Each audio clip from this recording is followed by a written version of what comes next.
Welcome to Money Talks. I'm Genevieve Westcott with your latest financial news from across New Zealand and around the globe.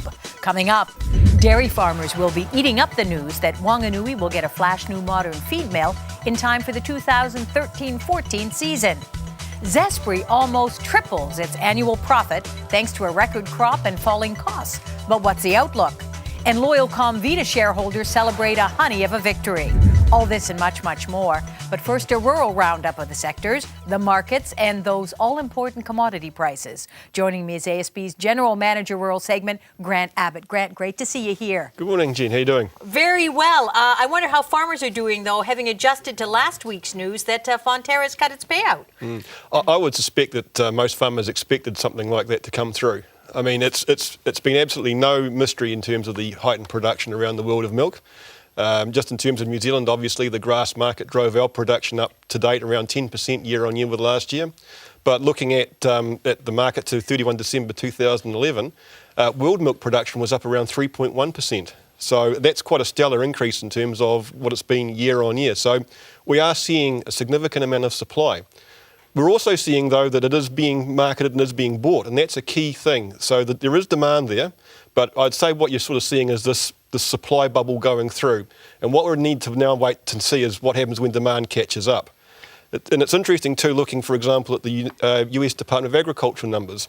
They are seeing exactly that kind of thing in terms of their prediction of world dairy.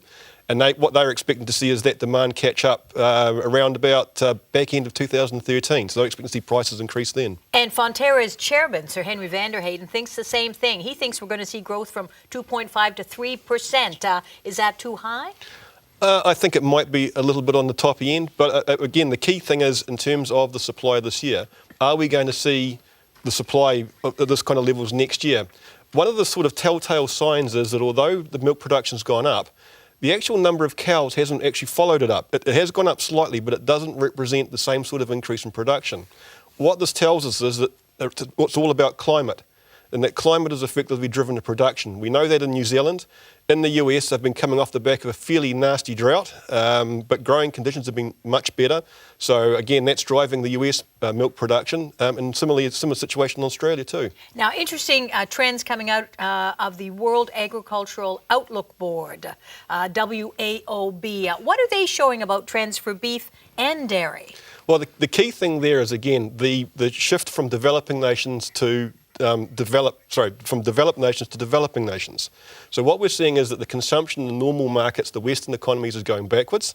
But in terms of the emerging economies, such as your Asian economies, your Middle East, it's actually trucking along quite nicely. In fact, it's interesting in terms of this year, for example, New Zealand's exports to China have increased by something like 12%. And the Aussies are expecting, in terms of their exports going forward, of particularly sheep meat, around a 7% increase year on year, particularly again to the Middle East and China. Can we expect to see the same sort of thing here at home? Well, I think the key thing is for us to develop those markets. Certainly we've been doing very well in terms of the Middle East, but our currency's been quite a problem. It's been quite a problem, across the agricultural sector. Now, the New Zealand dollar this week sitting around, 76 cents. Are you picking that it's going to go any higher by, let's say, the end of the week? Just how flexible is it? Well, I mean, it's obviously driven significantly by events offshore in terms of what's happening in Europe, sort of the optimism or pessimism as it's presented in the US, China, how it reprimes its pump. I guess if I could give you an absolute number, I probably wouldn't be sitting here. I'd own an island in the Bahamas. One thing is clear, though, we're going to continue to have currency volatility going forward. I think most predictors are that the Kiwi will again re-emerge in terms of beginning to climb again. And wool, another big fall in currency hasn't been helping the wool prices either. What are you predicting for wool? Well, interestingly, that large fall over the last couple of weeks has actually spiked in the last wool auction. Effectively, particularly around coarse wool, quite a leap in prices there, and actually more interestingly, the fact that there's been a significant increase in take-up. So in terms of the sales over the last couple of months, the actual amount of unsold lots has been around about half of the wool put on offer. In the last sale, it was more than 80%. So perhaps we are seeing that currency having an impact. One sort of note of caution, though. Wool, in terms of its consumption, is linked quite closely to oil. When you're thinking, oh, oil, why oil? Well, of course, it's in terms of the synthetic competition. Yeah, that's right. We've also seen oil drop off significantly in terms of prices, although that's predominantly in terms of delivery around the July-August space. So it's gone from something like 105 odd US dollars a barrel down to around $90 a barrel. Be very interesting to see what happens when those lower prices actually start working their way through and what impact that does actually have in terms of wool. Be sure to keep us posted. I will. Thanks, Grant. Coming up after the break, Graeme Smith, the CEO of Seals Winslow, is in the house to tell us more about a flash new multi-million-dollar feed mill headed Wanganui's way. Graeme used to specialize in fertilizer. More after the break. But first, in 2010-11, fertilizer used on New Zealand farms increased for the first time in 3 years to just over 3 million tons. So answer this in our Farmers' Facts and Figures quiz. How many tons of fertilizer were used around the world in 2011? Stay with us.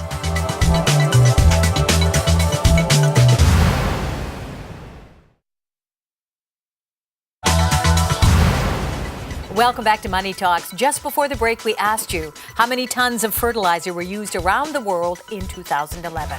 Global fertilizer use was up 6.2% to 173 million tons. Problem is, the world can't produce enough of the stuff, and that's leading to a tightness of global supply. Which brings us to our next guest. Joining us now is Graeme Smith, the CEO of Seals Winslow, to tell us about his latest multi-million-dollar feed mill development in Wanganui. And Graeme, the last time we met, you were with Balance, Sales and Marketing General Manager. Let me ask you, how's the fertilizer business doing in New Zealand? It's on a resurgence, Genevieve, as you mentioned in your question just before, the market going back up to 3 million tonnes. I think if the numbers are right, in 2008 the market sort of peaked for a long time at 3.3 million tonnes, and with GFC, fertiliser prices going up, all sorts of things happening in the New Zealand agricultural market, it dropped from one year to another to 2 million tonnes. So it went from 3.3 to 2 million, and over the last 3 years it's built back up to that 3 million, which from my time in Balance when we were looking at that, we think that's about where the market will sustain itself over the next few years. Okay, let's talk about feed mills now, because you're in a new business, the Top Banana in Seals Winslow. Tell me about the new plant for Wanganui. What's it going to cost? When's it going to be ready? How many people is it going to employ? Well, if you go back to almost exactly a year now, when the Seals Winslow business was formed from the merger of Winslow and Ashburton and Seals and Morrinsville, and when Balance got involved, we stated at that stage that we wanted to create a truly national feed business that had a national geographic footprint, basically. How come? How come? Because you're doing pretty well in the fertilizer game. Well, I guess if you look at the market and we start talking about where production's going, where the economy is, everybody's looking to produce more, looking to make more money out of their business. And I guess specifically with dairy farmers, there's more and more dairy farmers getting in, moving up the system chain, which is obviously they're bringing in more imported feed, bringing in more high energy feeds to complement their pasture. So from Balance's point of view, what we saw was that the trend moving forward is that New Zealand's moving more and more away from solely feeding pasture to getting into the feed. So in a cooperative sense, helping our shareholders make money, we need to make sure that we're using both ends of the scale and obviously helping them with their pasture and their feed. So that's why the investment was there and why we want to expand that to a national footprint. So why Wanganui? With a plant in Ashburton, one in Morrinsville, there's obviously two gaps in there, being the lower North Island and the lower South Island. So that was an obvious choice there. There's an existing mill there that's been closed for the last 3 years, so we looked at that. We've purchased what is the existing mill. We'll use what we can, and we'll redevelop the rest of it. So it's logical from that point of view. It's also right in the middle of the Taranaki, the Manawatu, both strong dairy areas, and gives us access into the across into the Wairarapa as well. And the biggest issue there is basically being more efficient with freight. How much money are you pumping into it, and how many people are going to work there? What's it going to mean for the local economy? I think it'd be fantastic for the local economy, not only from the development of the site, a little bit commercially sensitive on how much we're going to spend, but it is in the multiples of millions of dollars. We'll be using what we've got, upgrading it and bringing in new kit, probably out of Europe, and obviously doing that we'll be using local contract sectors. Also from the local economy, we plan to source our raw materials and our grain from the cereal crops that are grown in the local area as well. So, and that's got to be good news for those farmers, those growers. Oh, definitely. And again, I mean, we want to make sure that we're working with the local farmers. Again, if you look at Balance's point of view from a farmer-owned cooperative, we want to make sure that we're supporting New Zealand farmers, not importing everything from out of the country. Thanks, Graeme. Coming up after the break, does New Zealand suffer from the curse of the number 8 wire culture? Over-reliance on eureka moments rather than innovative processes. And Spicer's Jeff Matthews joins the panel. But first, according to the latest agribusiness report by KPMG, Kiwis are lagging far behind when it comes to driving innovation. So answer this in our Farmers' Facts and Figures quiz. When it comes to the World Economic Forum competitiveness ranking, where do we place for innovation? Stay tuned.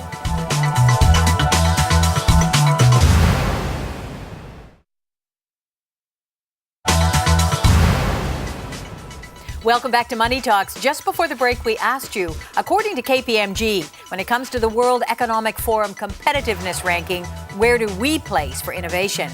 We rank a lowly 27th and an even lower 69th when it comes to the availability of scientists and engineers. We're back now with Grant Abbott and Graeme Smith. And joining our panel is Senior Financial Advisor for Spicer's, Jeff Matthews. Jeff, welcome. Thanks, Genevieve. Now let's take the global pulse and let's talk about Spain, because Spain is causing lots of ructions at the moment. Yeah, I mean, Spain has a number of problems. Obviously, it's got a banking problem. It's got 24% unemployment rate and a 50% youth unemployment rate. So it has some serious problems. And its biggest bank, Bankia, says it needs something like 23.5 billion euros in rescue money. You know, the other thing I heard this morning, apparently Roche, the giant drug company, will no longer be selling drugs to Spanish hospitals because they haven't paid the bills in 2 years. Well, I hadn't heard that one. But yeah, I mean, Bankia it's basically 7 failed savings banks that have been thrown together late last year. And what the Spanish banks haven't done, and it's a bit like the finance companies in New Zealand, is that they hadn't actually written down their loans to realistic value. And so they're in denial that they've got problem loans. And now they're having to delve deep and actually, write down the value of those assets. I mean, they're just riddled with, housing loans that are underperforming. Of course, Greece continues to lead the pack, and we've got 3 more weeks now, Grant, until they go back to the polls. It looks like the moderates may actually win the day. Would that mean that Greece would stay in the Eurozone? Well, it depends. It's at least a good step in terms of staying in the Eurozone. But, of course, they've still got to actually maintain the various budget cuts and what have you they've signed up to. So there's still that particular piece of the puzzle that needs to be fitted in. Yeah. Do you think Angela Merkel is going to have to soften somewhat? I mean, she's been pretty tough this week, and the Greeks haven't liked it. She could panic them into voting the wrong way, couldn't she? Possibly she could. I mean, she's got some problems at home too in terms of a number of the local elections have gone against her party, and it shows that perhaps even in the strong pro-austerity bastion, which is Germany, that things are crumbling a little bit. From your business point of view, Graeme, I'm interested to know, what are you seeing? What are the effects that you have to deal with? Well, I guess if you look at it from a New Zealand farmer's perspective and our export markets, everybody's very, very cautious about what's going to happen in Europe. As I understand it, there's a whole lot of orders for New Zealand beef and lamb that are on hold. So some of those pricing decisions for markets in the year to come are on hold. So we don't actually know what our income's going to be through that over the next couple of years. So what you see at the farm gate is a degree of cautiousness on what's going to happen on the other side of the world. And what's going to happen to the New Zealand dollar? What are you picking, Grant? Well, I still see the New Zealand dollar recovering over time. But obviously things in terms of return on agricultural produce is having its impact on our currency. And generally this sort of risk on, risk off kind of thing, which is it's a huge sort of push me, pull you. One day we're optimistic, another day we're not. But so I see the currency actually recovering over time, particularly driven off the back of recovery in Europe as things hopefully settle down a little bit. Recovery in Europe, and then you look at Britain, which is in a recession, and they've had even less growth than they thought they would. When Britain is struggling that much, when Germany, now their returns are not as strong, We could be in for years of this, couldn't we? We're not talking 2 or 3 years anymore, are we, for recovery? Potentially, but interestingly enough, the Chinese are beginning to act.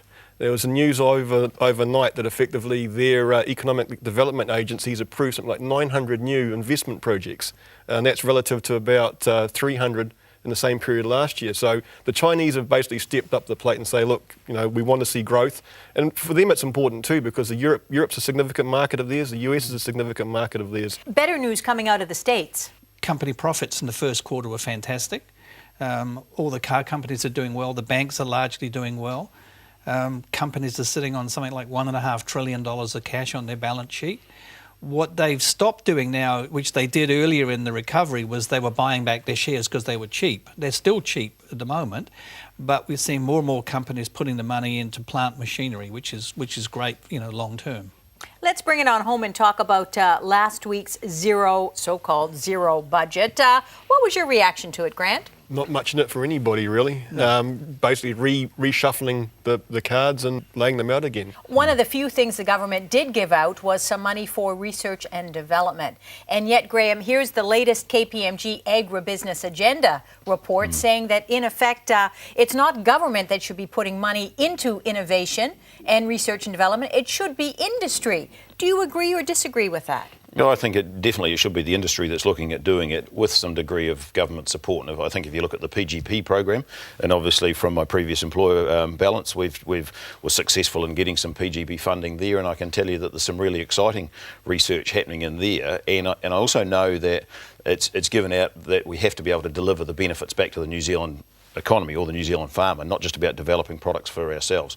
But my motto in life is you've got to be in control of your own destiny. So I think the individual businesses should be in control of that.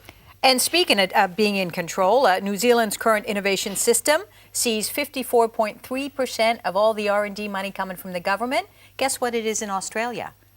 How much does the Aussie government put into it? 35.7%.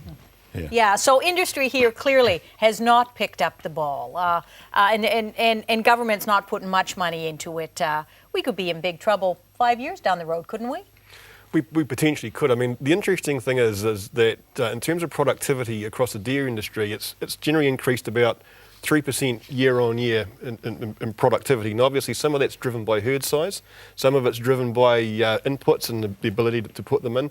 But in terms of what I see, at least in terms of the next big sort of growth spurt, land is finite.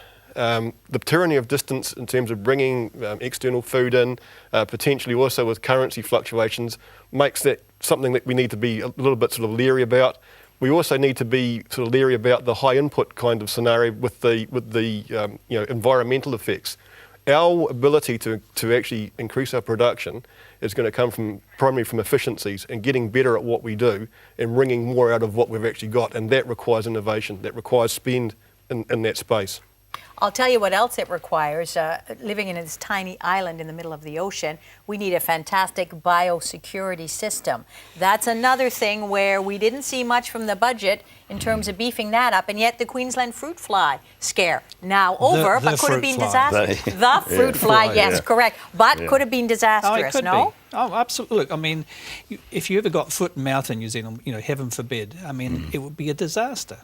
Yeah, and Grant, you know that some of the other diseases around the world, BSE, Schmallenberg, which is this new livestock disease that they're seeing in Europe.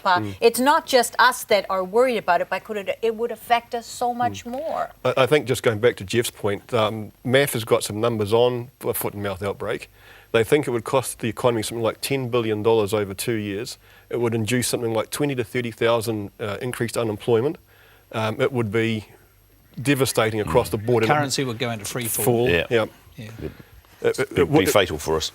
So what needs to happen? Does the government really have to step up to the plate? Well, I think that, as you say, the biosecurity needs to be stepped up. There's so much more product coming in. I guess even if I look at our own field where we are bringing some imported grains in, you need to be very, very careful of what comes in, how that's treated. I know that MAF are very stringent on devanning that sort of product, but we can't afford to relax on that, and it needs to be continually invested. And I guess if you also get back to the R&D, then what can we do about, if you do find it, how can we try and deal with that as well? Yeah, don't be like the PSA virus where they really didn't know what to do. It caught everybody by surprise. And yet, ironically, Zespri has just had record profits. Profits of $20.5 million, up from $7.3 a year earlier. How is this possible? I guess if you look at it, I mean, again, go back to the balance perspective, from a fertiliser point of view, it was a very small portion of our overall business, but when you looked at it in my local hometown in Mount Maunganui and around the Bay of Plenty, $2 billion impact on the local economy around there as well, which is what they're predicting, and the kiwi fruit themselves, $850 million. So I don't think you're going to see that next year again. So what are people saying to you in your hometown, as you say, about this? How is it going to be affecting them? Oh, I know of car dealers that are 40% back because of kiwi fruit growers that haven't bought their new vehicle or their new ute and things like that. So it's flowing right through the economy, not just in that production sector. As you talk about with any other thing, you know, the currency will go into free fall. The 20 or 30,000 jobs that might be lost with foot and mouth is not just in the agricultural sector; they'll be everywhere. So it's flowing right through. Will be tourism and stuff like that as well. Comvita, meantime, has had a really fantastic year. It's done well. It fought off that hostile takeover earlier. Thank goodness for that. And they're doing well. Any surprises there? No, but it's. I'm glad that they did. Otherwise, it'd be a certain amount of egg on face if it had to come out that way. I mean, the key thing still in that area around the honey making, what have you, is the broader issue around, again, another imported parasite. Yeah, Varroa mite, which is now in the South Island. It's everywhere, and apparently we have no wild bees left in New Zealand. They are all human managed, farmed. That's right. And the key thing is, of course, they're pollinators, and without pollination, we don't have a fruit industry anymore. So you know, it's a key problem. Of course, in terms of the PSA issue too, it was from imported pollen. Now, is there a connection? You know, very difficult to tell, but you know, some of these things do go in cycles. And now it's time, gentlemen, for future proof on the highways and the byways of the economic world as we ask our three experts what they're going to be watching over the next 7 days. Jeff, what have you got your eye on? Really, I mean, you know, what's going to happen in Europe, I think they will muddle their way through. The European Central Bank or the IMF will, you know, end up with funding lines to Spain to fix their banking problem. So they will muddle their way through. We'll see what happens with Greece. I mean, the interesting thing is often people are talking about kicking Greece out. The way the Constitution's written, they have to voluntarily want to leave. And at a conference a couple of weeks ago, we were thinking about the implications. Okay, the Greeks don't like the austerity measures. Well, if they went out and had the drachma again and it dropped 50% in value, so it increases the costs 100% of everything that they import, you know, they'd have austerity measures, you know, with the drachma. So there's no easy solution. No, there isn't. It's interesting. The IMF is now telling Britain that it's not enough to, to have austerity measures. They've now got to stimulate as well. Well, it's like a person who's overweight. I mean, one is you cut back food consumption, but you need to exercise. What's your point? What are you looking at me for? All right, Jeff. Graeme, what are you going to be watching out for over the next 7 days? Well, I've got to get used to a whole new commodity market, being the grain market. And so the interesting thing happening in that side of it is obviously right now the Australian crops are being planted. They've had very good rains at planting time. They've got water reserves that they haven't had for years. So they're expecting a bumper crop. What impact will that have on New Zealand grain prices when you start looking at import parity as well? So, Grant, any thoughts? Interesting enough, USDA is predicting significant... U.S. Department of Agriculture. For those not in the know. They're predicting significant increases in the production of particularly hard grains in the US. And they expect that the stocks at the end of this year will be the highest for a number of years. The key thing, of course, is, I guess, what use that corn finds itself. Is it going to go into feed? Is it going to go into ethanol? Yeah, that's the thing. That's the big money spinner at the moment. Well, it's interesting you say that, but ethanol, I mean, basically they're trying to get some degree of self-sufficiency in energy, and they have targets, and the hard ethanol target for corn is around 16 billion gallons by 2015. Well, they already produced 14 billion this year. Wow. So they are well on their way to meeting those targets, and it's a productivity increase too, which goes back to what I was saying about climate, and the benign climate that they've been having has significantly spiked their ability to produce corn. So. Okay, so we're in the lap of the gods, and the rains. And the rains. And the sunshine. Always have been. Okay. Thanks, gentlemen. Thank you. Thanks to my guests, Graeme Smith, Grant Abbott, and Jeff Matthews. Be sure to check out our website at country99tv.co.nz for the latest updates on rural developments here and abroad. Meantime, on this very day in 1967, a fresh-faced young man was about to attempt the impossible at a motorcycle race in Gardena, California. Would he make it into the Daredevil history books? This is Evel Knievel, and his specialty in sports is to take a motorcycle up over a ramp and leap through the air some 90 feet. That's what he's going to try to do today, over 15 automobiles. Now, have you ever done 15 before, Evel? Bill, I never have. I missed a jump up in the northwestern part of the United States over 13, and I was hospitalized and laid up for nearly 5 months, and I sure hope that doesn't happen today. And he's set to go. Takeoff, of course, very critical. He'll build up speed as quickly as he can, and here he goes.